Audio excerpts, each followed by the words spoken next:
భద్రాద్రి కొత్తగూడెం జిల్లా పాలవంచ సీతారాపట్నంలో కాంగ్రెస్ సిపిఐ వర్గాల మధ్య జరిగిన పరస్పర దాడులతో తీవ్ర ఉద్రిక్తత నెలకొంది. ఈ ఘర్షణలో 35వ డివిజన్ సిపిఐ కార్పొరేటర్ నామా కీర్తి, ఆమె భర్త నామా వినోద్తో పాటు ఆమె కుటుంబ సభ్యులు గాయపడ్డారు. ఇటీవల పేకట స్థావరంపై పోలీసులకు సమాచారం ఇవ్వడంపైనే ఇరు వర్గాల మధ్య పాత కక్షలు రాజుకున్నట్లు తెలుస్తోంది. మరోవైపు స్థానిక భూ వివాదంలో తాము బాధితులకు అండగా నిలిచినందుకే కాంగ్రెస్ నేత గండూరు కనకరాజు రౌడీ షీటర్లను రెచ్చగొట్టి ఇటుకరాళ్లతో తమపై హత్యాయత్నానికి పాల్పడ్డారని బాధితులు 35వ డివిజన్ కార్పొరేటర్ నామా కీర్తి బావ నామా నవీన్ ఆరోపించారు.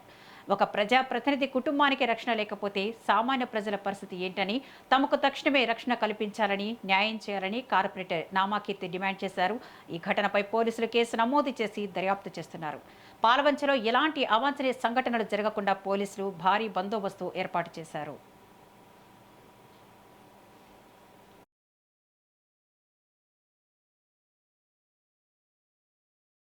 ఇవాళ జరిగిన సంఘర్షణలో నా భర్తని ఇష్టం వచ్చినట్టు కాంగ్రెస్ నాయకులు 20-30 మంది ఆడవాళ్లు మగవాళ్లు పాత కక్షలు పెట్టి, అలాగే పార్టీ పరంగా కూడా ఎంతో మంది కలిసి నా భర్తని ఇష్టం వచ్చినట్టు ఇలా చూడండి ఎంతగానో ఇటుకరాళ్లతోటి, ఇంత పెద్ద పెద్ద ఇటుకరాళ్లతోటి ఇష్టం వచ్చినట్టు కొట్టారు.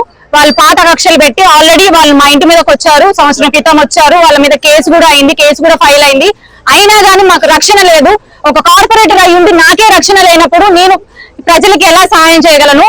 మీరందరూ దయచేసి న్యాయం కంపల్సరీ జరగాలని చెప్పేసి, కంపల్సరీ నాకు న్యాయం జరగాలని చెప్పేసి నేను కోరుకుంటున్నాను. నాకేం తెలియదు. ఒక ఆడపిల్లకి అన్యాయం జరిగిందంటే నేను స్టేషన్ లో ఉన్న 10 నిమిషాల క్రితం వరకు కూడా అక్కడ న్యాయం చేసే లోపు నా అన్న కొడుకు ఫోన్ చేసి, బాబా ఇంటి మీద నాయనమ్మని, పిన్నిని, డాడీని, మా మేనత్తని ముగ్గురు కలిసి కొట్టడానికి 20 మంది వచ్చారు బాబాయ్ అంటే, ఎందుకంటే గొడవ ఏంటంటే ఏమో తెలియదు బాబాయ్, 3 గంటల నుంచి ఒకటే నాన్న తిట్టుకొని ఇప్పుడు ఇంటికి వచ్చారు బాబాయ్ అని చెప్పే లోపు నేను వచ్చాను. నేను రావటమే నా మీద రాళ్లతో దాడి పాత కక్షలు పెట్టుకొని నన్ను కొట్టి చంపడానికి ప్లాన్ చేసుకొని ఒకళ్ళిద్దరు కాదండి, దాంట్లో మాజీ రౌడీ షీటర్లు ఉన్నారు, ప్రస్తుత రౌడీ షీటర్లు ఉన్నారు, మాజీ నక్సలైట్లు ఉన్నారు, భూతందారులు, భూ కబ్జాదారులు, అక్రమ సంబంధం పెట్టుకున్న బిల్లా సుల్తాన్ వ్యక్తి ఎంత ఎక్కడ నడిపించుకుంటే అతను ఉన్నాడు. దీంతో పాటు గండూరు కనకరాజు అనే వ్యక్తి, నేను మీకు హామీగా ఉంటాను, డబ్బులు ఎంతైనా ఖర్చు పెట్టా వాళ్ళు చంపండి నిన్న కాక మొన్న కూడా మీటింగ్ లో పెట్టుకొని ఇలా ఇంటి మీద దాడికి చేసి పంపించారు.